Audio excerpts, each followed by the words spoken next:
आप देख रहे हैं न्यूज रूम लाइव। आपके साथ मैं हूं शिप्रा झा और बुलेटिन में सबसे पहले आपको बता दें कि आज बीजेपी के अधिवेशन का दूसरा दिन है और गृह मंत्री अमित शाह बीजेपी के सभी नेता और कार्यकर्ता को संबोधित कर रहे हैं। आपको सुनाते हैं। पहली बार भ्रष्टाचार, जातिवाद, परिवारवाद और तुष्टीकरण की राजनीति को समाप्त कर पॉलिटिक्स ऑफ परफॉर्मेंस को एस्टैब्लिश करने का काम नरेंद्र मोदी जी ने किया। नरेंद्र मोदी जी ने अपने कर्तव्य से, अपने कर्तृत्व से देश की पूरी जनता को एक सामूहिक हीन भावना थी, इस सामूहिक हीन भावना को, एक मास इंफीरियरिटी कॉम्प्लेक्स को समाप्त कर हम भी कर सकते हैं, हम ही करेंगे, एक गौरव के साथ दुनिया के सामने किया। नरेंद्र मोदी जी ने पहली बार इस देश को गुलामी के प्रतीकों से मुक्ति दिलाने का आह्वान किया। ये शुरुआत आजादी के दूसरे दिन होनी चाहिए थी, परंतु जब तक कांग्रेस रही, जब तक इंडिया अलायंस वाले रहे, इसकी कल्पना भी नहीं की मोदी जी ने गुलामी के प्रतीकों से मुक्ति के लिए 15 अगस्त को लाल किले की प्राचीर से आह्वान किया और जनता ने पलक पावड़े बिछाकर इसका स्वागत किया और आज गुलामी के प्रतीकों से हम मुक्ति पा रहे हैं। उग्रवाद और आतंकवाद, नक्सलवाद इस देश को 4 दशक से परेशान करता है। मोदी जी के 14 से 24 के कार्यकाल में उग्रवाद और आतंकवाद और नक्सलवाद अपनी अंतिम सांसें गिन रहा है।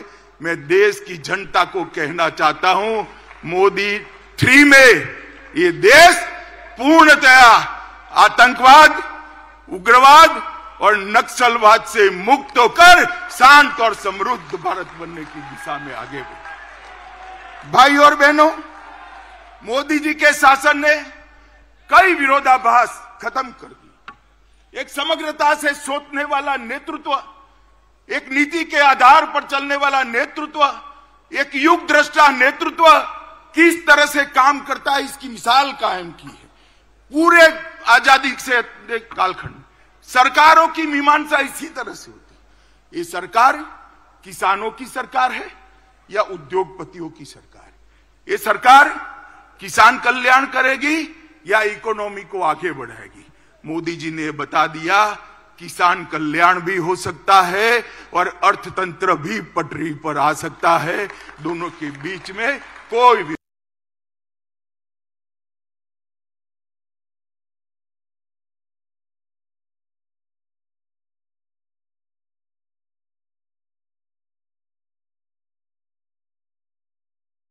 तस्वीर दिखा रहे हैं। दिल्ली में भारत मंडपम में बीजेपी के राष्ट्रीय अधिवेशन का आज दूसरा दिन है, जहां सभी मौजूद हैं। आपको बता दें, बीजेपी के जितने भी नेता पदाधिकारी हैं, दुनिया में सबसे सुविधापूर्ण शहर बन सकते हैं, स्मार्ट सिटी बन सकते हैं, ये सिद्ध किया।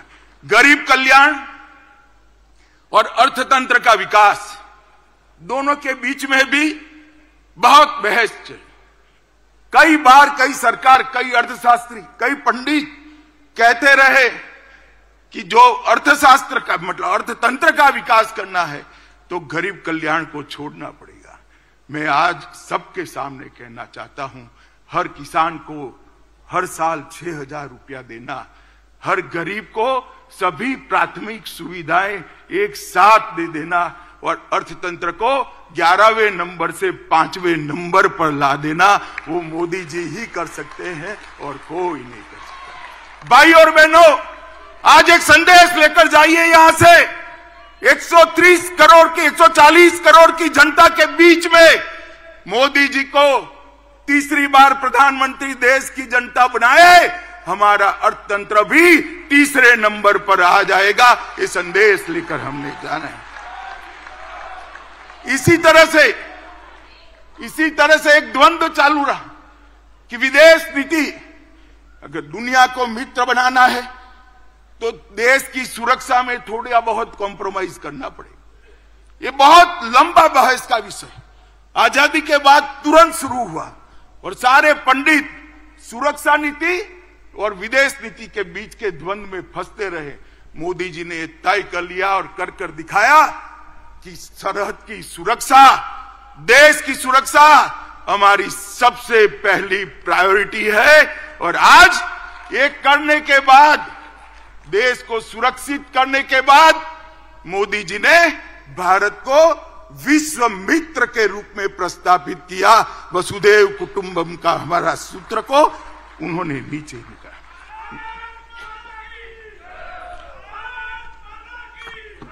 मित्रों, इंडी अलायंस और कांग्रेस पार्टी, इसकी देन थी कि इस देश के लोकतंत्र की स्पिरिट को खत्म कर दिया, देश के लोकतंत्र को भ्रष्टाचार, परिवारवाद, तुष्टीकरण और जातिवाद से कलर्ड कर दिया। कभी भी स्वतंत्र रूप से जनमत उभर कर न आए, इस प्रकार की लोकतांत्रिक व्यवस्था करने में परिवारवादी पार्टियां लगी रही। मोदी जी ने 10 ही साल में भ्रष्टाचार, परिवारवाद, तुष्टीकरण और जातिवाद को समाप्त कर विकास की राजनीति को मध्य बिंदु में लाया, जिसको देश की जनता ने स्वीकारा। मित्रों, मैं आज आप सबके माध्यम से करोड़ों भारतीय जनता पार्टी के कार्यकर्ताओं को कहने आया, अगला चुनाव 2 खेमे पड़े हुए हैं। महाभारत के युद्ध में जैसे पांडव और कौरव के खेमे पड़े थे, इसी तरह चुनाव के पहले 2 खेमे पड़े हैं। एक खेमा है मोदी जी के नेतृत्व में, बीजेपी के नेतृत्व में एनडीए का गठबंधन, और दूसरा है कांग्रेस के नेतृत्व में सारी परिवारवादी पार्टियों का इंडी अलायंस। देश को ये दोनों में से एक को चुनना है। इंडी गठबंधन एक घमंडिया गठबंधन, भ्रष्टाचार, परिवारवाद और तुष्टीकरण की राजनीति का पोषक, और भाजपा और एनडीए का गठबंधन राष्ट्र प्रथम के सिद्धांत पर चलने वाला गठबंधन है। देश की जनता को तय करना है ये परिवारवाद।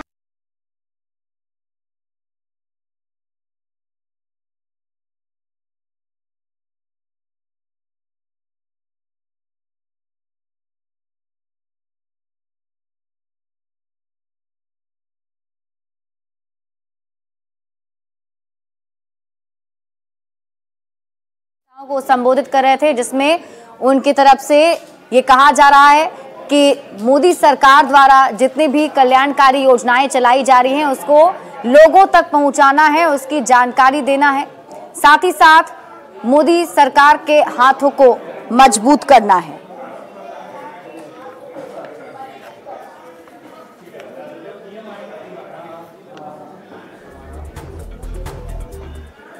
तो दिल्ली में अभी अधिवेशन चल रहा है, उस पर हमारी नजर रहेगी, लेकिन इसी बीच अब रुक कर लेते हैं बिहार की कुछ खबरों की तरफ। बेगूसराय से आपको इस वक्त की बड़ी खबर बता दें, जहां पर ट्रिपल मर्डर के बाद से बवाल मचा हुआ है। परिजनों की तरफ से आक्रोशित बवाल किया गया है। आपको बता दें, ये सभी परिजनों ने NH 31 को जाम कर हंगामा किया है।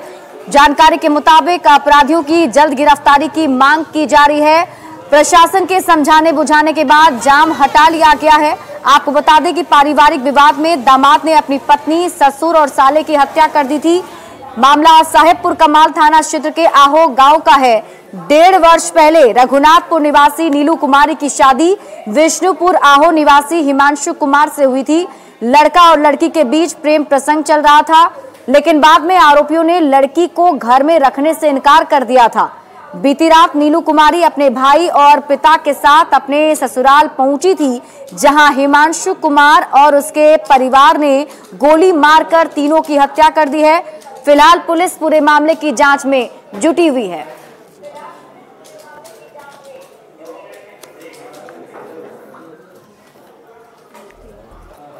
और इसी बीच रुक कर लेते हैं अगली बड़ी खबर की। राजधानी पटना से आपको बड़ी खबर बता दें, जहां एक साथ बिहार के कई जेलों में छापेमारी की गई है। बताया जा रहा है कि गृह विभाग के निर्देश के तहत ये छापेमारी की गई है। पटना के बेऊर जेल में भी छापेमारी हुई है। इसके साथ ही विधि व्यवस्था बनाए रखने को लेकर ये छापेमारी की गई है। आपको बता दें, बिहार के अलग अलग जेलों में भी छापेमारी की खबर है। हालांकि पटना के बेऊर जेल में जब छापेमारी की गई तो कोई भी आपत्तिजनक सामान नहीं मिला है।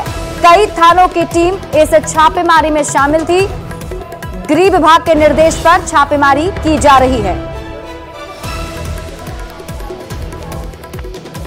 तो पटना से आपको बड़ी खबर बता रहे हैं, जहां बिहार के सभी जेलों में एक साथ छापेमारी की जा रही है। गृह विभाग के निर्देश पर छापेमारी की गई है। आपको बता दें, पटना के बेऊर जेल में भी कई थानों की पुलिस टीम पहुंची थी, जहां छापेमारी की गई। हालांकि बेऊर जेल से कोई भी आपत्तिजनक सामान नहीं मिला है।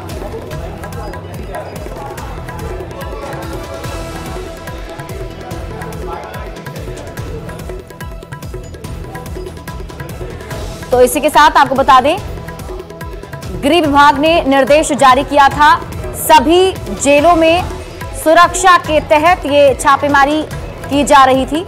बताया जा रहा है कि जब छापेमारी की गई तो बेऊर जेल से कोई आपत्तिजनक सामान नहीं मिले हैं, लेकिन कैदियों के बीच में हड़कंप जरूर मच गया।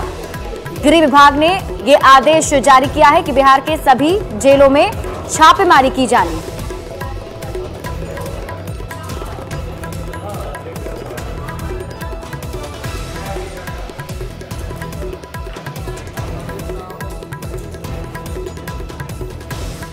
रखने को लेकर राज्य के गृह विभाग के निर्देश पर आज बिहार के सभी जेलों में छापेमारी हुई है।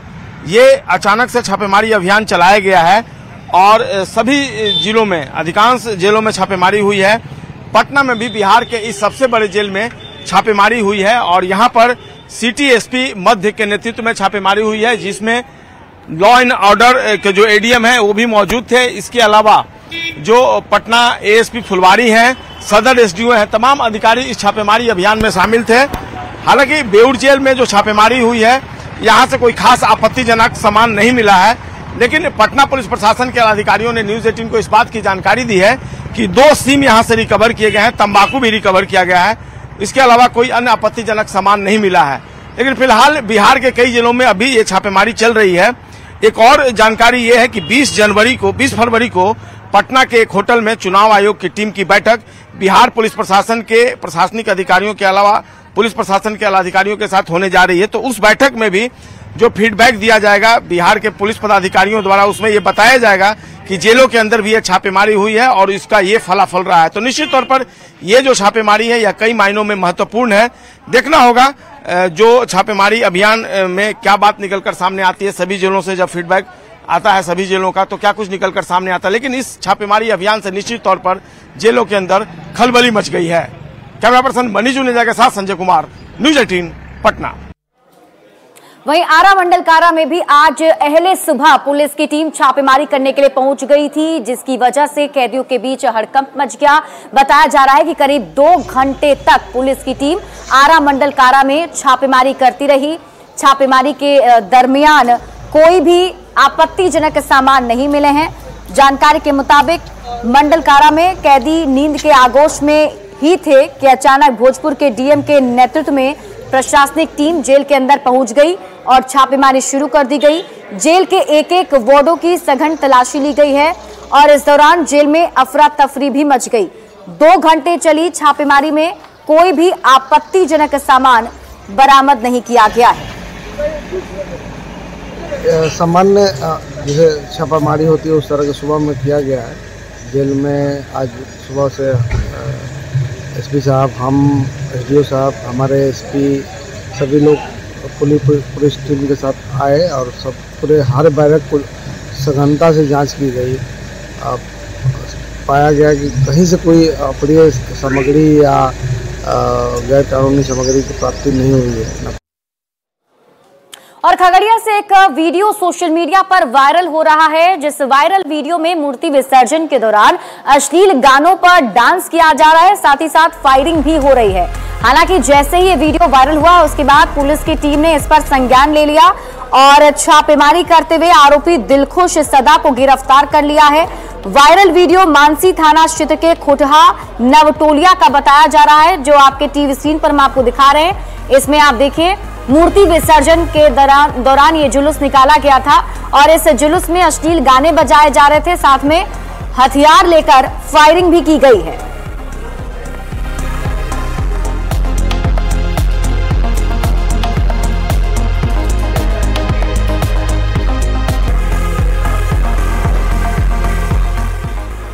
और अगली खबर आपको बाढ़ से बता दें, बाढ़ में भी एक सोशल मीडिया पर वीडियो वायरल हो रहा है। इस वायरल वीडियो में फरमाइशी गाना नहीं बजाए जाने पर फायरिंग की खबर है।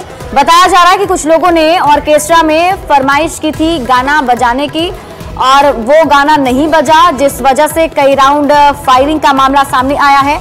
मामला पंडारक थाना के भुआपुर का है। फायरिंग में चौकीदार सहित 2 लोग घायल भी बताए जा रहे हैं।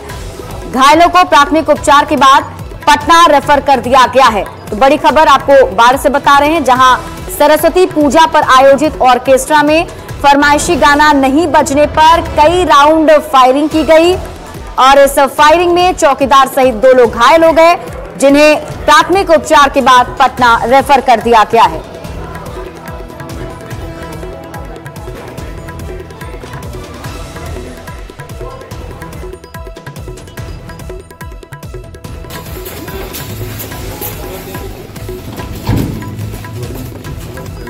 वहाँ पे हम लोग खड़ा थे, कुछ मतलब वो लोग आया, वो लोग पी के आया, गोली चलाया, भाग गया। कौन गोली चलाया?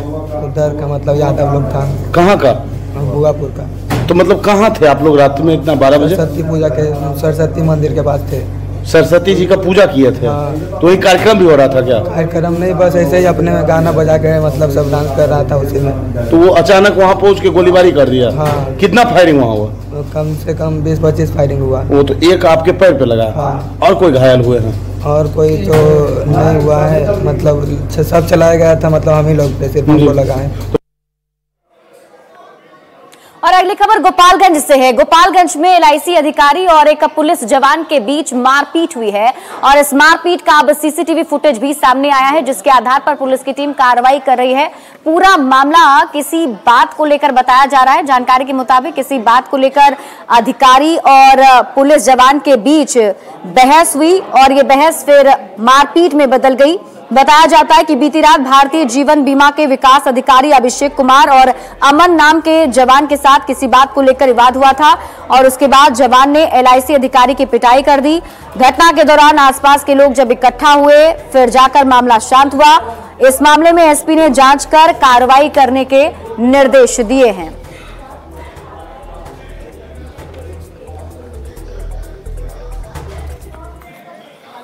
खबर आपको वैशाली से बता दें, वैशाली में पुलिस की टीम ने बालू माफिया के ऊपर शिकंजा कसा है।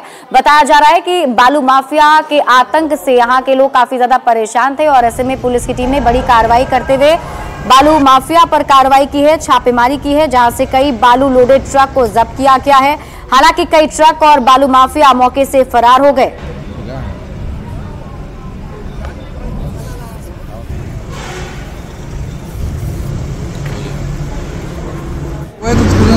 सूचना थी, इसलिए हमारे द्वारा रेड कर जी जी। कहाँ पे रेड कर रहे हैं? बालू कानून। सर, दोनों जिला के लोग पदाधिकारी हैं क्या आज? तो और इसी बीच रुक कर लेते हैं बड़ी खबर की। लातेहार से आपको बड़ी खबर बता दें, जहां JJMP के नक्सलियों ने कहर बरपाया है। बताया जा रहा है कि नक्सलियों ने कई सारे मशीन में आग लगा दी है। कोयला ढुलाई में लगे हाईवा का शीशा भी तोड़ दिया है, ड्राइवर को पीटा है, कोयला भी अनलोड करा दिया। काम बंद करने की चेतावनी JJMP नक्सलियों ने दी है। सदर थाना क्षेत्र के तुबैद कोल माइंस की घटना बताई जा रही है। फिलहाल पुलिस की टीम नक्सलियों की तलाश में जुटी हुई है। तो लातेहार से आपको इस वक्त की बड़ी खबर बता रहे हैं, JJMP नक्सलियों का उत्पात देखने को मिला है। तुबैद कोल माइंस पर नक्सलियों ने हमला बोला, जहां कोयला ढुलाई में लगे हाईवा का शीशा तोड़ दिया, ड्राइवर को पीटा है और कोयला को भी अनलोड करा दिया है। काम बंद करने की चेतावनी भी नक्सलियों ने दी है।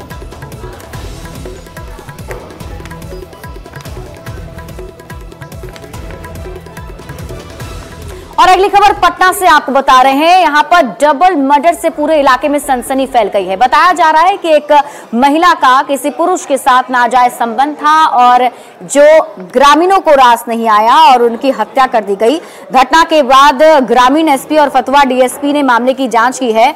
महिला फुलवरिया बिंद टोली की भूखिया देवी बताई जा रही है, जबकि उसके प्रेमी की पहचान अभी तक नहीं हो पाई है। पुलिस प्रेमी जोड़े के शव की बरामदगी को लेकर सघन छापेमारी अभियान में जुटी हुई है, लेकिन अब तक शव बरामद नहीं हो सका है। बताया जा रहा है कि भुखिया देवी का पति बल्लम महतो और उसके ससुर झूमलाल महतो गुजरात में रहकर मजदूरी करते हैं। वहीं भुखिया देवी अपने 4 छोटे छोटे बच्चों के साथ अकेले गांव में रहती थी। इसी दौरान भुखिया देवी का किसी गैर मर्द के साथ प्रेम संबंध बन गया। महिला का प्रेमी आए दिन अपनी प्रेमिका से मिलने गांव आया करता था, जिसको लेकर गांव वालों में आक्रोश था। ग्रामीणों ने दोनों की पहले जमकर पिटाई की और फिर हत्या कर शव को ठिकाने लगा दिया।